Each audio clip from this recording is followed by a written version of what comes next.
Welcome back to Dundell's Cyberspace, everyone. Today, we're diving deep into a question I get asked all the time. How can I get live TV streaming without absolutely wrecking my budget, or even for free? I mean, it really feels like prices are always creeping up, so crucial topic. Joining us to shed some light on the cheapest, best quality, and even free options is Dr. Evelyn Reed. Evelyn, thanks so much for joining us. Absolutely, Eric. It's my pleasure, really. You're spot on. The streaming landscape is constantly evolving and, keeping up with live TV without a hefty cable bill can definitely be a puzzle. But I promise there are many fantastic, legitimate, and often surprising ways to do it. That's great to hear. Let's start at the absolute bottom of the budget spectrum, $0. For our listeners who are new to this, can you explain what truly free options exist for live TV streaming? Certainly. When we talk about truly free live TV, we're largely talking about what the industry calls FA services. That's free ad-supported television. These are completely free because they incorporate ad breaks, very much like traditional broadcast TV. You don't need a subscription, a credit card, or often even an email address to watch, which is really quite nice. Fascinating. So free, but with ads. Right. What are some of the big names in this fast space that our listeners should check out? The most prominent ones you'll hear about are Pluto TV, Tubi, and the Roku channel. Pluto TV, which is owned by Paramount, is truly a behemoth, offering hundreds of channels across diverse genres like news, movies, sports, and even single show channels for classics like CSI or Doctor Who. Tubi, owned by Fox, also has a massive library of video-on-demand content, plus a dedicated live TV tab with news, sports, and entertainment channels. The Roku channel is another strong contender, especially if you own a Roku device, but it's also available on the web and mobile. It provides over 400 live channels. Wow, hundreds of channels for free? That's quite a selection. You mentioned sports and news channels. Are these the exact same channels you'd get with a paid cable subscription? Or are they different versions? That's a crucial distinction, Eric, and it's a common misconception. While these free services often carry names like CNN or Fox Sports, they usually aren't the live premium feeds you'd get from a cable subscription. For instance, Pluto TV's CNN channel might show curated clips or past programs, not the live distinct programs as they air on cable. Similarly, their Fox Sports or NFL channels typically offer reruns or classic games, not live sports like Thursday Night Football. They're designed to capitalize on the popularity of free streaming without, cannibalizing the more valuable paid content on their main networks. So, great for background viewing or catching up on older content, but not necessarily for watching tonight's live game. Got it. Are there any other old school but still incredibly effective free ways to get live TV? Absolutely. You really cannot overlook the over-the-air or OTA antenna. This is truly free after the initial purchase. For as little as $20 to $100, you can buy an indoor or outdoor antenna and connect it directly to your TV. This gives you crystal clear, uncompressed high-definition broadcasts of your local ABC, CBS, Fox, NBC, and PBS affiliates. These are the exact live feeds you get with cable, including local news, major sports events like the Super Bowl, and primetime shows. It's often the best quality for local content, sometimes even better than streaming, actually. That's fascinating. So, if I'm understanding correctly, an antenna is a one-time cost for unlimited, truly live local TV. You mentioned that these services like Tubi or Pluto TV also carry local news. How does that compare to the antenna? That's a great follow-up question, Eric. Many local news stations now stream their newscasts for free. Services like News On, which covers over 275 U.S. stations, Voot, Stir, which is for Sinclair affiliates, and even the Amazon Fire TV news app offer free access to local news. You can also directly visit local station websites or their YouTube channels. While these are convenient, an antenna often gives you more reliable, higher quality access to the full local broadcast day, not just the news segments, and without relying on an internet connection, which is a key difference. Okay, so we've thoroughly covered the free options, which is pretty extensive. What if someone is willing to pay a small monthly fee, say under $50, for a broader or more specific live TV experience? What are the cheapest paid live TV streaming services? This is where we step into the budget-friendly paid options. The absolute cheapest is often considered an MDTV, which starts at just $7.99 a month. It offers over 50 channels, but they're very specific. Think A&E, History Channel, Hallmark, Game Show Network. It's great for certain interests, but it lacks major news or sports, which is important to note.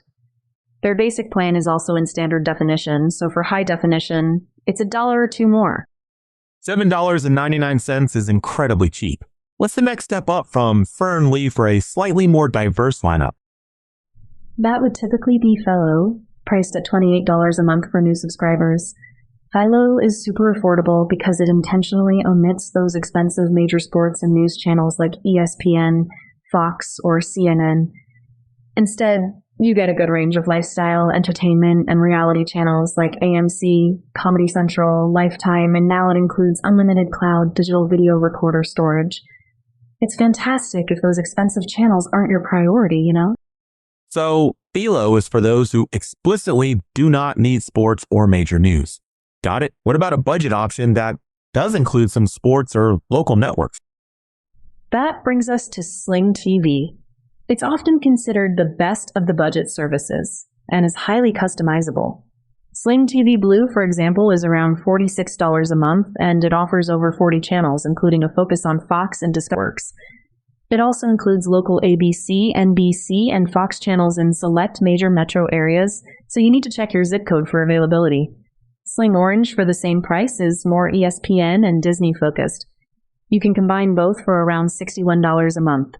Sling also offers a 50-hour digital video recorder, upgradable to 200 hours for an extra $5 a month.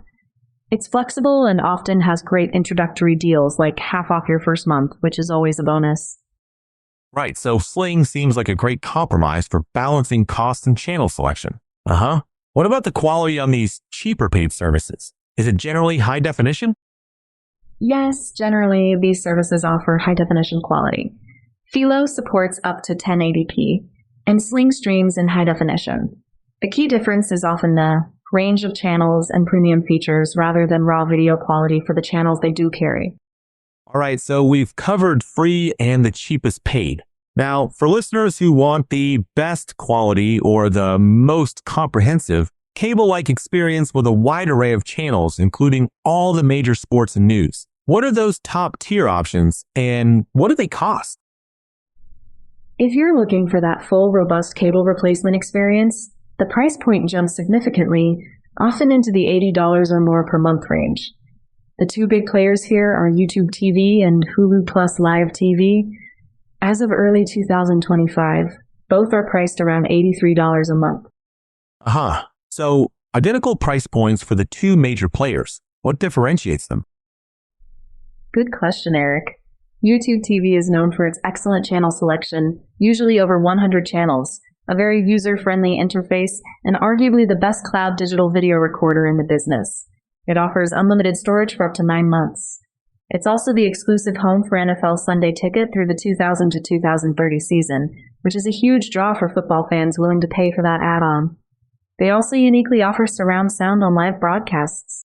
Wow, that Disney bundle inclusion is a huge value add for Hulu, especially if you're already in that ecosystem. What about Fubo and DirecTV Stream? Where do they fit in this premium tier? Fubo is another popular option, typically around $80 to $85 a month. Its primary strength is sports, especially international sports like soccer, plus NBA, NHL, MLB, and NFL Network. It's known for being channel-packed, sometimes starting with 130 or more channels. However, it notably lacks all Warner Brothers channels like CNN, TNT, and TBS, which can be a deal breaker for some. Fubo also offers select 4K streaming on certain events, which is a big plus for sports enthusiasts. So, if you're a hardcore regional sports fan, DirecTV Stream might be worth the premium. All right, let's pivot a bit and talk about self-hosted solutions. Many of our tech-savvy listeners ask about Plex or Jellyfin. How do these fit into the live TV streaming landscape, and what are their costs? These are different beasts entirely, Eric. Plex and Jellyfin are primarily personal media server software. They allow you to organize your own movies, TV shows, and music files and then stream them across all your devices, whether at home or remotely. They are not live TV streaming services in the traditional sense, but they can integrate with live TV, which is an important distinction. Aha. How do they integrate with live TV then? To get live TV through Plex or Jellyfin, you typically need to purchase a compatible digital TV tuner, like an HD home run device, costing around $100 to $200, and connect it to an OTA antenna. This setup allows Plex or Jellyfin to receive and stream those local broadcast channels over your home network to any device. It also provides digital video recorder capabilities, essentially turning your server into a personal digital video recorder. So, the software itself is free for basic use for both Plex and Jellyfin, but you're looking at hardware costs. The tuner, the antenna, and a reliable computer or server to run the software 24/7. Plex also offers a paid Plex Pass subscription, which is around $5 to $6 per month or $120 for a lifetime. That makes sense. Sounds like a great solution for tech-savvy users who want a lot of control over their local content. And what about Kodi? I hear that mentioned a lot too. Kodi is another free, open-source media center software, very similar to Jellyfin in its core purpose. It's highly customizable through add-ons, which are community-developed plugins. While many add-ons focus on personal media, some can facilitate streaming of live TV from various online sources. However, it's critical to note that accessing live TV streams through some unofficial Kodi add-ons can venture into legally ambiguous territory, and the quality and reliability of such streams can be highly inconsistent. That's a very important clarification, Evelyn. So, speaking of legally ambiguous, let's address the elephant in the room. Unethical means for free streaming services. We certainly don't endorse them, but for informational purposes for our listeners, what are these methods and what are the risks involved? It's vital to preface this by saying that these methods carry significant risks and are absolutely not recommended for reliable, secure, or legal viewing. However, they do exist. Unethical means typically refer to accessing illegal Internet Protocol television, or IPTV services, or unauthorized streaming websites. And what exactly are these, Evelyn? Illegal IPTV services are third-party providers that offer massive channel lineups, often including premium sports and movie channels for very low monthly fees or even for free. They operate outside of legitimate licensing agreements, essentially streaming copyrighted content illegally. Unauthorized streaming websites are similar. They host or link to live streams of content they do not have rights to broadcast. While the promise of free or dirt-cheap access is strong, the drawbacks generally far outweigh any perceived benefits. We strongly advise sticking to the legal vetted services we've been discussing. That's a very important distinction, Evelyn, and thank you for addressing it so clearly and responsibly. Finally, beyond the monthly subscription fees, what are the additional costs people should factor in when cutting the cord and getting into live TV streaming? The biggest recurring additional cost is definitely your internet service bill. You need a fast, reliable broadband connection. While a 10 megabits per second connection might suffice for basic streaming, for a good quality experience, especially for 4K streaming or if multiple people are watching, you're looking at 100 megabits per second or more, which can easily run $50 to $80 a month. Wow, that's a lot to consider, but you've broken it down beautifully, Evelyn. So to recap, our listeners have truly free ad-supported options like Tubi and Pluto TV, plus the one-time cost of an antenna for local channels. Then there are budget-friendly paid services like FRND TV, Philo, and Sling. For the full cable-like experience, YouTube TV and Hulu Plus Live TV are excellent premium choices, or Fubo and DirecTV. Stream for sports fanatics. And for the tech-savvy, Plex and Jellyfin offer DIY solutions with an antenna. Just remember to factor in internet costs and be wary of those unethical methods. Evelyn, thank you so much for walking us through this complex but fascinating landscape. My absolute pleasure, Eric, and happy streaming to everyone. Thank you for joining us. I'm Eric Dundell, and this has been Dundell's Cyberspace. Until next time.